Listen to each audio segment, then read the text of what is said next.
स्वागत है आप सभी का हमारे चैनल एजुकेशनल रिसर्च पर। और आज हम क्लास 10 सामाजिक विज्ञान मॉडल सेट 1 लेकर आए हैं और ये जैक बोर्ड के द्वारा जारी किया गया है। इसके अलावा आप लोग का जो इस बार का प्रश्न होगा, कुल प्रश्न यानी कि पिछले साल के अपेक्षा 52 पूछे जाएंगे। वहीं आप लोग का 1 से 30 तक का प्रश्न बहुविकल्पीय प्रश्न होंगे, यानी जिनका एक अंक निर्धारित किया गया है। प्रश्न संख्या 31 से 38 तक का जो प्रश्न रहेगा वो 2 अंक का होगा, और 39 से 46 तक का जो प्रश्न होगा वो 3 अंक का होगा।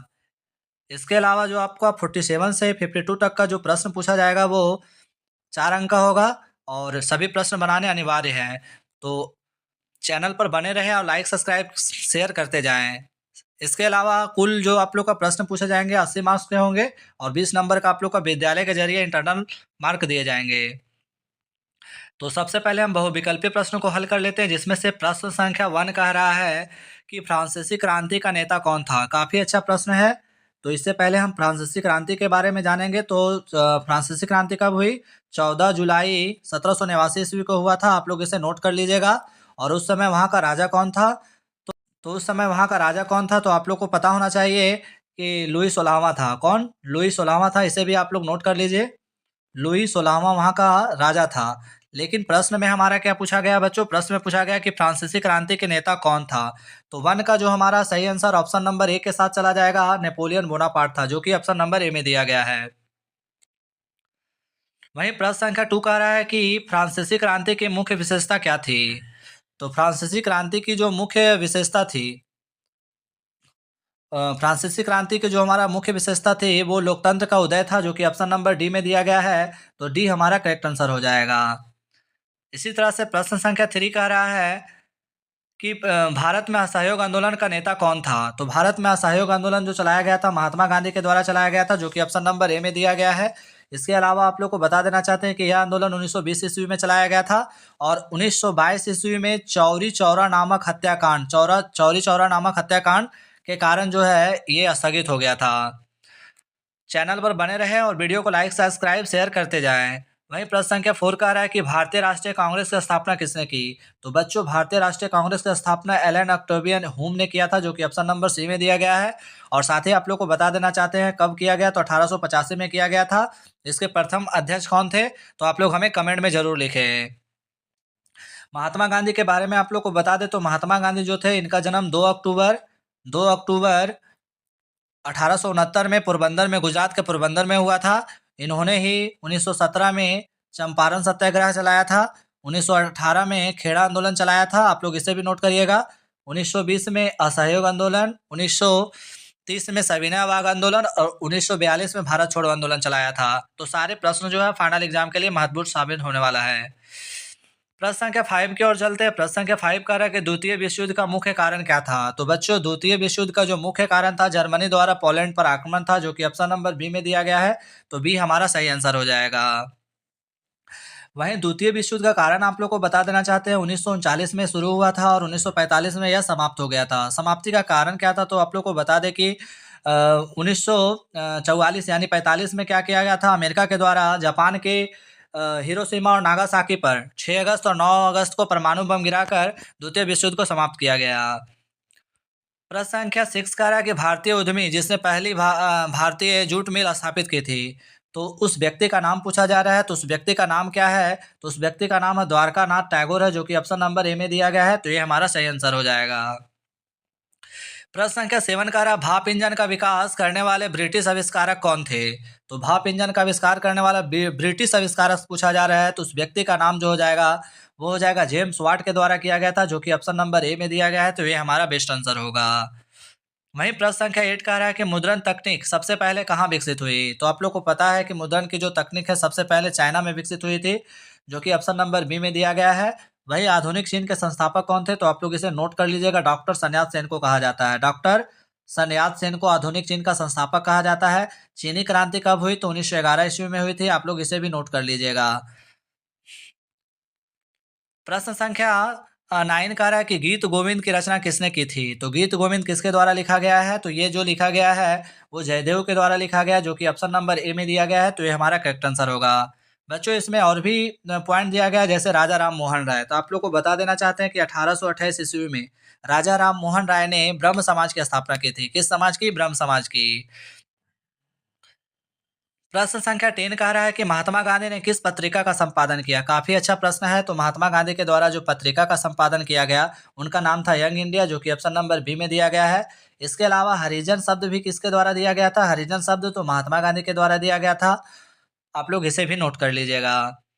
वहीं प्रश्न संख्या 11 कह रहा है भारत छोड़ो आंदोलन कब हुआ? तो आप लोग को भी फर्स्ट से या सेकंड प्रश्न में ही बताए थे कि भारत छोड़ो आंदोलन जो है महात्मा गांधी के द्वारा 1942 ईस्वी में यानी कि चलाया गया था। लेकिन आप लोग को एक जानकारी होना चाहिए कि इस आंदोलन के दौरान में सारे जो भी नेता थे, कार्यकर्ता मेन उन सभी को आने के जेल में आंदोलन शुरू होने से पहले ही डाल दिया गया था। तो इसका अगर जब नेतृत्वकर्ता पूछे तो कोई नहीं हो सकता है। वहीं नेक्स्ट प्रश्न संख्या 12 कह रहा है कि बाघ परियोजना की शुरुआत कब हुई? तो बच्चों बाघ परियोजना की शुरुआत कब हुई थी? तो ये हुई थी 1973 ईस्वी में, जो कि ऑप्शन नंबर बी में दिया गया है। तो बी हमारा बेस्ट आंसर होगा। इसके अलावा 1951, तो 1951 में स्वतंत्र भारत का प्रथम जनगणना हुआ था। आप लोग इसे नोट कर लीजिएगा। वहीं 1993 किससे संबंधित है? तो मानवाधिकार से संबंधित है। आप लोग इसे भी नोट करना ना भूलें। प्रश्न संख्या 13 कह रहा है किस प्रकार की मिट्टी में कंकड़ की मात्रा अधिक होती है? तो आप लोग को सभी को पता है कि बांगर मिट्टी में कंकड़ की मात्रा अधिक होती है। तो ऑप्शन नंबर बी इसका करेक्ट आंसर हो जाएगा। इसके अलावा काली मृदा किस राज्य में पाई जाती है? तो महाराष्ट्र और गुजरात। आप लोग इसे नोट कर लीजिएगा, महाराष्ट्र और गुजरात। वहीं अगर यदि आप लोग को पूछा जाए कि रबर का उत्पादक राज्य, तो केरल और कर्नाटक हो जाएगा। आप लोग इसको भी नोट करना ना भूलें। प्रश्न संख्या 14 की ओर चलते हैं, जिसमें कह रहा है काली मृदा किस नाम से जाना जाता है? तो अभी हमने इसके बारे में चर्चा किए हैं और इस मिट्टी को नाम से जाना जाता है रेगुर मिट्टी भी कहा जाता है, जो कि ऑप्शन नंबर सी में के साथ चला जाएगा। और यह मिट्टी कहाँ किस फसल के उपयुक्त है? तो कपास के लिए उपयुक्त है। कपास में के पौधे इसमें काफ़ी अच्छे होते हैं। इसके अलावा ये महाराष्ट्र और गुजरात में काफ़ी मात्रा में पाए जाते हैं। वहीं प्रश्न संख्या 15 कह रहा है सुंदरवन राष्ट्रीय पार्क किस राज्य में स्थित है? तो आप लोग को पता है कि सुंदरवन राष्ट्रीय पार्क जो है वो हमारा पश्चिम बंगाल में स्थित है और बंगाल टाइगर भी हमारा यहीं पे है। इसके अलावा आप लोग को बता दें कि असम में कौन सा पार्क है? तो आप लोग हमें ज़रूर कमेंट में लिखें। और सिमलीपाल कहाँ पे है? तो उड़ीसा में है। अभयारण्य कहाँ पे है? सिमलीपाल, तो उड़ीसा में। आप लोग इसे नोट करना ना भूलें, क्योंकि फाइनल एग्जाम में नेक्स्ट ईयर में पूछे गए थे। मेघालय के मासिन राम है जो बच्चे, मासिन राम वहाँ पे सबसे अधिक वर्षा होती है। आप लोग इसे नोट कर लीजिएगा। गिर वन जो है गुजरात में है। आप लोग इसे भी जानकारी रखिएगा। वहीं प्रश्न संख्या 16 का रहा नर्मदा बचाओ आंदोलन संबंधित है। तो नर्मदा बचाओ जो आंदोलन है वो आप लोग को पता ही है कि ये किससे संबंधित है? तो ये संबंधित है सरदार सरोवर परियोजना से। और ये सरदार सरोवर परियोजना कहाँ है, किस राज्य में है? आप लोग हमें जरूर कमेंट में लिखें। प्रश्न संख्या 17 कह रहा है कि जल किस प्रकार का संसाधन है? तो बच्चों जल जो है हमारा वो क्या है? नवीकरणीय योग्य संसाधन है। ऑप्शन नंबर सी के साथ चला जाएगा। सी हमारा करेक्ट आंसर हो जाएगा। सौर ऊर्जा, पवन ऊर्जा, भूतापीय ऊर्जा ये किस प्रकार का संसाधन है? आप लोग हमें कमेंट में लिखें। इसके अलावा आप लोग को बता देना चाहते हैं कि विश्व पर्यावरण दिवस कब मनाया जाता है? तो 5 जून को मनाया जाता है। आप लोग इसे नोट करना ना भूलें। साथ ही श्रीलंका का यहाँ पे पूछा जा रहा है 3 नंबर प्रश्न में कि श्रीलंका का राजकीय धर्म क्या है? तो बच्चों श्रीलंका का जो राजकीय धर्म है वो बौद्ध है। यानी कि बौद्ध धर्म के यहाँ के जो लोग हैं बौद्ध धर्म को अपना राजकीय धर्म बनाया है। श्रीलंका के बारे में अगर यदि आप लोग को बता रहे हैं तो श्रीलंका का जो लोकतंत्र हुआ था, लोकतंत्र की स्थापना यानी कि आज़ाद हुआ था 1948 ईस्वी में। आप लोग इसे नोट करिएगा। और श्रीलंका में 1956 ईस्वी में सिहली को वहाँ का राज्य भाषा का दर्जा दे दिया गया था, जिसके कारण तमिल और सिहली के बीच में विवाद हो गया था। एक प्रश्न और यहाँ से आप लोग नोट कर लीजिएगा, लिट्टे क्या आतंकवादी सैनिक गुट है? तो वो भी श्रीलंका का ही है। प्रश्न संख्या 19 कह रहा है कि बेल्जियम में डचों की आबादी कितनी प्रतिशत है? तो अच्छा प्रश्न है ये, और इस प्रश्न का आंसर भी बहुत अच्छा है। तो प्रश्न संख्या 19 का जो हमारा सही आंसर होगा 59% जो है बेल्जियम में डचों की आबादी है। इसके अलावा प्रश्न संख्या 20 कह रहा है कि निम्नलिखित में से कौन सी शक्ति केवल केंद्र के पास है? तो केंद्र के पास जो केंद्र सरकार के पास जो शक्ति है वो हमारा रक्षा विभाग जो है केंद्र के पास आ जाएगा। शिक्षा हमारा समवर्ती सूची का है और कृषि भी हमारा समवर्ती सूची के अंतर्गत आएगा। इसके अलावा बच्चों आप लोग को बता देना चाहते हैं कि हमारा जो केंद्र सूची है उसमें 100 से 101 विषय है। आप लोग नोट कर लीजिएगा। जबकि प्रांतीय सूची में जो हमारा है वो 61 विषय है और समवर्ती सूची में 52 विषय है। आप लोग इसे जरूर जानकारी रखें, क्योंकि फाइनल एग्जाम में आपका पूछे जाने की काफ़ी संभावनाएं बनती है। शिक्षा किस सूची से संबंधित है? समवर्ती सूची से। नेक्स्ट प्रश्न संख्या 21 कह रहा है कि विकेंद्रीकरण क्या है? बच्चों विकेंद्रीकरण के बारे में पूछा जा रहा है। तो विकेंद्रीकरण जो है वो ऐतिहासिक कारण यानी कि केंद्र से राज्यों की शक्ति का हस्तांतरण है, जो कि ऑप्शन नंबर सी के साथ चला जाएगा। तो सी हमारा बेस्ट आंसर हो जाएगा।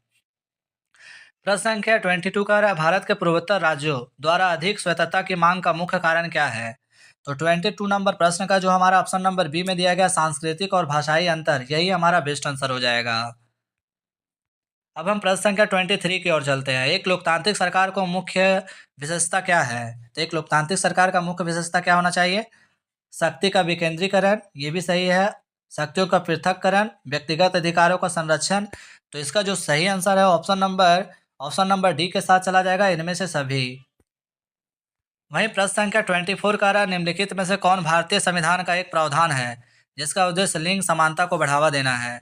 तो आप लोग को पता है इसका जो करेक्ट आंसर होगा ऑप्शन नंबर बी के साथ चला जाएगा, अनुच्छेद 15, जो समानता के अधिकार के तहत में आता है।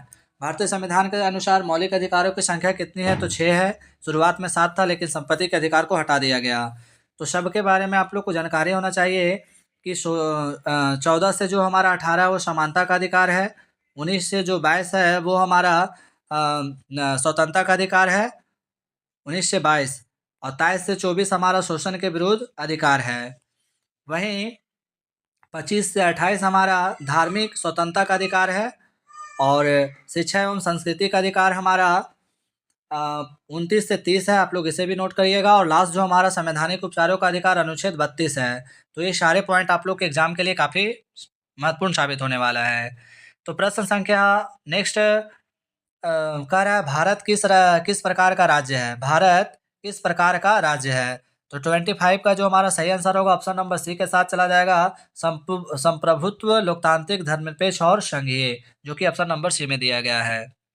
प्रश्न संख्या 26 कह रहा है कि ग्रीन बेल्ट मूवमेंट का संबंध किस देश से है? तो बच्चों इसका जो संबंध है वो केन्या से है, जो कि ऑप्शन नंबर सी में दिया गया है। तो सी हमारा करेक्ट आंसर होगा। भारत ने श्रीलंका शांति सेना कब भेजी? तो 1987 ईस्वी में भेजा था, लेकिन लिट्टे के युद्ध में फंस गया और 89 में वापस आ गया। तो आप लोग इसको भी जानकारी जरूर रखें। प्रश्न संख्या 27 का रहा, राजनीतिक दलों की मान्यता कौन देता है? राजनीतिक दलों को मान्यता कौन देता है? तो बच्चों इसको मान्यता जो देता है वो चुनाव आयोग देता है। चुनाव आयोग की स्थापना कब हुई? 1952 में हुई, आप लोग इसे नोट कर लीजिएगा। इसके अलावा भारत में राष्ट्रपति जो है वो सर्वोच्च शक्ति है, लेकिन हमारे यहाँ नाम मात्र के होते हैं और वास्तविक शक्ति जो है प्रधानमंत्री में होते हैं। इसके अलावा सांसद के 2 सदन है, एक लोकसभा और राज्यसभा। लोकसभा में अधिकतम 550 सीटें हैं, निर्वाचित 543 है। और वहीं राज्यसभा में 250 है, आप लोग नोट कर लीजिएगा, और निर्वाचित 243 है। प्रश्न संख्या 28 का है कि रोजगार गारंटी अधिनियम कब लागू किया गया? राग्राम रो योजना से संबंधित है, और आप लोग को बच्चे को पता है इस प्रश्न का आंसर 2005 में किया गया था। और इसमें कितने दिनों के काम की गारंटी दी गई थी? 100 दिनों के कामों की गारंटी दी गई थी, आप लोग इसे भी नोट करना ना भूले। प्रश्न संख्या 29, बैंकों की आय का प्रमुख स्रोत क्या है? बैंक आय का स्रोत पूछा जा रहा है, तो इसका भी आंसर बेस्ट होगा, यानी कि सही आंसर ऋण, ऑप्शन नंबर बी इसका करेक्ट आंसर हो जाएगा।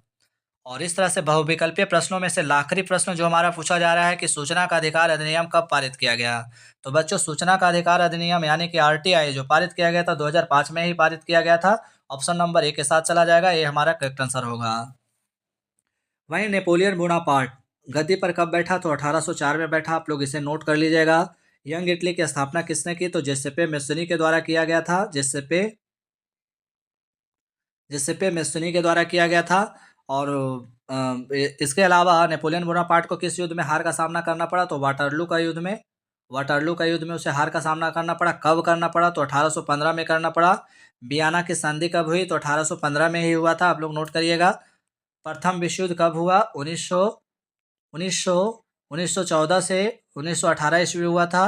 किनके बीच हुआ था? तो मित्र राष्ट्र और धुरी राष्ट्र। मित्र राष्ट्र में कौन थे? मित्र राष्ट्र में अमेरिका, इंग्लैंड और रूस थे। जबकि धुरी राष्ट्र में जर्मनी, जापान जैसे देश थे। तो आप लोग इसे भी नोट कर लीजिएगा। इसके अलावा रूसी क्रांति कब हुआ? तो आप लोग इसे भी नोट करना ना भूले बच्चे। रूसी क्रांति 1917 ईस्वी में हुआ था, जिसे बोल्शेविक क्रांति भी कहा जाता है। सोवियत संघ यानी कि सोवियत संघ का पतन कब हुआ? तो 1991 में हुआ, आप लोग इसे भी नोट कर लीजिएगा। और इसके अलावा अगर आप लोग से प्रश्न पूछा जाए कि होम रूल लीग की स्थापना किसने की? तो एनी बेसेंट के द्वारा किया गया था। और साथ ही सत्यशोधक समाज के संस्थापक कौन थे? तो ज्योतिबा फुले थे, ज्योतिबा राव फुले। वही आर्य समाज के संस्थापक कौन थे? तो आर्य समाज के संस्थापक थे दयानंद सरस्वती थे। तो इस तरह से जो भी प्रश्न है, ये सारे प्रश्न आप लोग के एग्जाम के लिए काफ़ी मददगार साबित होने वाला है। वहीं अब हम नेक्स्ट प्रश्न की ओर चलते हैं, जो हमारा 2 अंक का प्रश्न पूछे जाएंगे, अति लघु उत्तरीय प्रश्न, जिसमें कह रहा राष्ट्रवाद से आप क्या समझते हैं? तो आप लोग को पता है कि राष्ट्रवाद एक भौगोलिक क्षेत्र के अंतर्गत रहन सहन रीति रिवाज के तहत में रहते हैं। वहीं कह रहा साइमन कमीशन का गठन क्यों किया गया? तो आप लोग हमें कमेंट में जरूर बताएं। साइमन कमीशन भारत कब आया? तो साइमन कमीशन 1928 ईस्वी में आया था। आप लोग इसे नोट कर लीजिएगा। और क्यों किया गया ये आप हमें कमेंट में जरूर बताएं। मानव निर्मित संसाधन के 5 उदाहरण, तो बहुत कुछ है। घर है, फ्रिज है, पंखा है, इसके अलावा साइकिल है, मोटर कार है, ये सभी तो मानव निर्मित है। हम सोते हैं, वो भी सोफा भी हमारे लिए जो है मानव निर्मित है। जैव विविधता क्या है? तो जैवों के अनेक अनेक प्रजातियों को जैव विविधता कहते हैं। आप लोग इसे नोट करना ना भूलें और कमेंट में ज़रूर लिखें। सामुदायिक सरकार किसे कहते हैं? आगे कह रहा शहरीकरण किसे कहते हैं? वहीं प्रति व्यक्ति आय क्या है? तो एक देश के प्रति व्यक्ति आय के बारे में आप लोग को नोट करना है। बाजार का क्या अर्थ है? तो सारे प्रश्न इजी है और इस इन सभी प्रश्नों का हम बहुत जल्दी सब्जेक्टिव टाइप प्रश्न में लेकर आएंगे। वहीं कह रहा है कृषि अर्थव्यवस्था पर प्रथम विश्व युद्ध के प्रभाव का वर्णन करें। आगे कह रहा है मुद्रण इतिहास में गुटेनबर्ग प्रेस की भूमिका का चर्चा करें। जोहान गुटेनबर्ग ने सबसे पहले प्रिंटिंग मशीन का आविष्कार किया था और बाइबिल के 180 प्रतियों को 3 साल में छापा था। आप लोग इसे भी जरूर नोट कर लीजिए। वन संरक्षण के उपाय बोल रहा है, तो वन संरक्षण के उपाय के लिए सबसे पहले क्या करना है? हमें लोगों को जागरूक करना है। जंगलों से लकड़ियाँ वगैरह काटना नहीं है, क्योंकि वन हमें पशु पक्षी सभी को संरक्षण प्रदान करते हैं। अधिक से अधिक मात्रा में पेड़ पौधे लगाना चाहिए। और जो सरकारी ठेकेदार हैं, इन सभी को वनों को कटाई पर रोक लगाना चाहिए। इसके अलावा मोटे अनाज से क्या तात्पर्य है? ये भी अच्छे प्रश्न है। आगे प्रश्न कर रहा लोकतांत्रिक सरकार में सत्ता की साझेदारी क्यों जरूरी है? जातिवाद के दुष्प्रभाव क्या है? नेक्स्ट है चुनाव आयोग के प्रमुख कार्य को स्पष्ट कीजिए और इंटरनेट से क्या लाभ है? तो बहुत सारे लाभ है, आप लोग को पता ही है। जहाँ तक हमारे अनुसार लाभ है तो नुकसान भी है, खास करके बच्चे पर इसका बुरा असर पड़ रहा है। दीर्घ उत्तरीय प्रश्न में कह रहा है जर्मनी एकीकरण की प्रक्रिया का संक्षेप में वर्णन करने कह रहा है। 1920 में महात्मा गांधी द्वारा शुरू किए गए असहयोग आंदोलन के बारे में भी लिखना है। बहुउद्देशीय परियोजना का क्या लाभ और क्या हानि है? आप लोग को पता ही है। एक बांध बनाने का क्या लाभ और क्या हानि हो सकता है? वहीं संघीय सरकार की मुख्य विशेषताएं क्या है? लोकतंत्र में राजनीतिक दलों की भूमिका एवं कार्यों की चर्चा करें। और लास्ट प्रश्न है भारत में पाई जाने वाली विभिन्न प्रकार की सड़कों का विस्तृत विवरण दे। तो सारे प्रश्न काफ़ी अच्छे हैं और बहुत जल्दी हम आप लोग को बीच में लेकर आएंगे। तो आज के लिए बस इतना ही। जय हिंद, जय भारत।